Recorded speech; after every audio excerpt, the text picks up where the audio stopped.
La France d'un côté, Israël de l'autre. Deux pays, mais surtout deux philosophies fiscales qui sont aux antipodes l'une de l'autre. On va décortiquer ça pour voir ce qui les différencie vraiment et pourquoi c'est si important de comprendre cette différence. Alors, voilà comment on va procéder. D'abord, on va poser les bases, le fameux choc fiscal entre les deux pays. Ensuite, on plonge dans le système français, l'IFI, pour voir comment il fonctionne.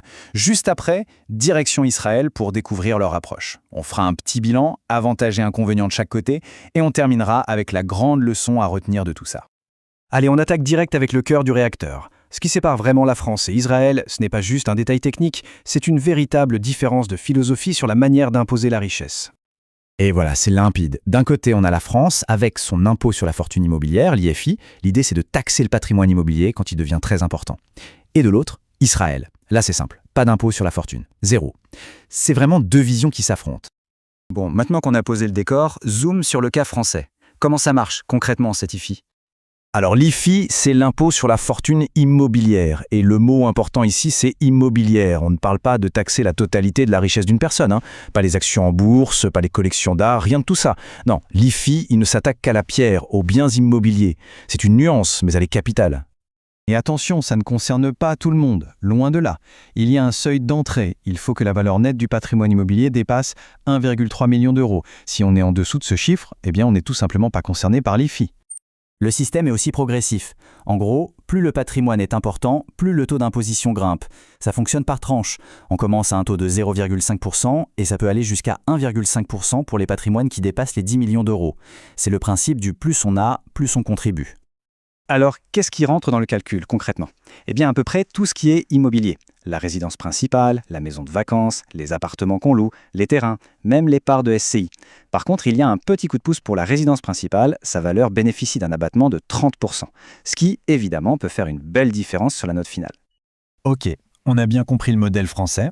Maintenant, on change complètement de continent et de mentalité. Partons voir ce qui se passe en Israël, où l'approche est, on va le voir, aux antipodes. Là-bas, l'idée de taxer le patrimoine, c'est-à-dire ce que les gens possèdent déjà, eh bien, on oublie. Le système israélien, lui, se focalise sur les flux, sur ce qui rentre chaque année, les revenus. C'est ça, et uniquement ça, qui sert de base à l'impôt, pas ce qui est déjà accumulé. Et leur outil principal, c'est un impôt sur le revenu qui est lui aussi progressif. Ça, c'est un point commun avec la France. Le principe est le même, ceux qui ont des revenus plus faibles payent un pourcentage plus faible, et plus les revenus augmentent, plus le taux d'imposition est élevé. Une logique assez classique finalement. Mais attention, le système israélien a ses propres particularités. Par exemple, il fait une distinction entre les revenus du travail, le salaire, et les revenus du capital, comme les loyers ou les dividendes. Et surtout, il y a ce dispositif assez incroyable pour les nouveaux arrivants. Pendant 10 ans, ils ne paient aucun impôt sur leurs revenus qui viennent de l'étranger.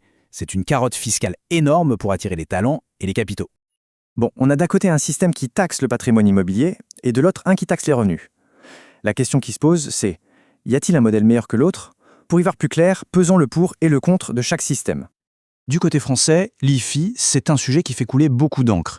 Les défenseurs diront que c'est un outil de justice sociale, qu'il contribue aux recettes de l'État et qu'il aide à redistribuer les richesses. En face, les critiques pointent du doigt sa complexité et surtout, le risque que cet impôt freine l'investissement dans la pierre, un secteur clé de l'économie.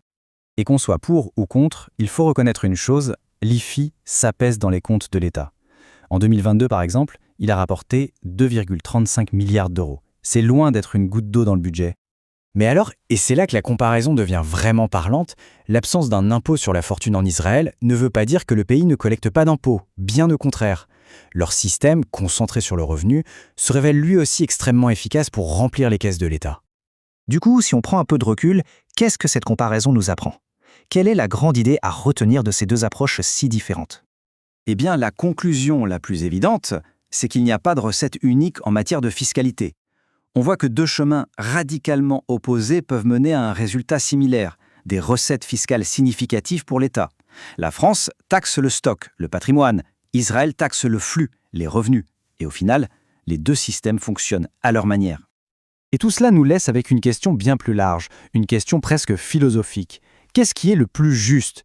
Taxer le patrimoine, c'est-à-dire la richesse déjà accumulée, ou taxer le revenu, c'est-à-dire la capacité à créer de la richesse chaque année ? C'est un débat de fond et il est très très loin d'être terminé.